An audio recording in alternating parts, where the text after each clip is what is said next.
President Obama just wrapped up a press conference at the Pentagon after meeting with his national security team for an update on the war against ISIS. The president was questioned about a number of topics, including the money transaction made with Iran as 4 American hostages were released in January. He also fielded multiple questions on his counterterrorism strategy, along with a slew on Donald Trump and more. A lot to discuss. We only have a couple of minutes. We have guests here today, Kennedy and Tom Shalhoub. So let's go with Kennedy first. Your quick thought. I thought the whole thing was flat, boring, and uninspired. The president talked about not having a banking relationship with Iran, and that's why they had to give foreign notes in cash on pallets in an unmarked plane. If that's the case, just wait until there is a legitimate banking relationship in order to transfer that money. Otherwise, the timing is so curious and not coincidental that it is, in fact, ransom. All right, Tom Shalhoub. Wow, I wish we could have shown the roasting that President Obama got from the 5 here during the press conference.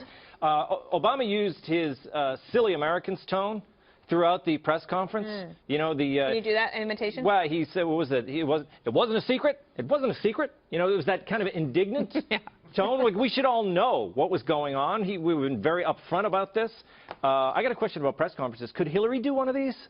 I wouldn't mind a boring press conference if it was Hillary. Well, she hasn't done one in almost 300 days. That's a good point. Eric, your thoughts? So very quickly, by the numbers, 64 minutes. The first 5 questions, question 1, 3, and 5, were about Donald Trump. 60% of the first, and then President Obama said, "No more. Shut it down. Stop asking me about Donald Trump." And then it ended up being about 37%. I found it also very boring.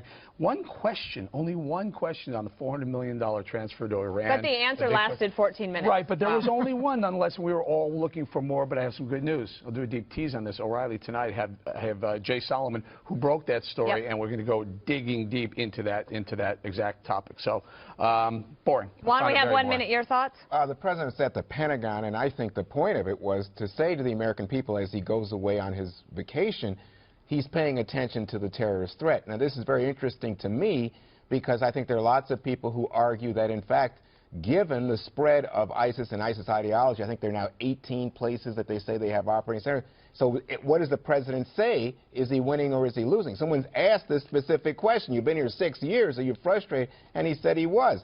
I thought that was a pretty serious answer. He said, obviously, that the United States and its allies are defeating ISIS on the battlefield, but you have to deal with the poisonous ideology, as he put it, turbocharged now across the web.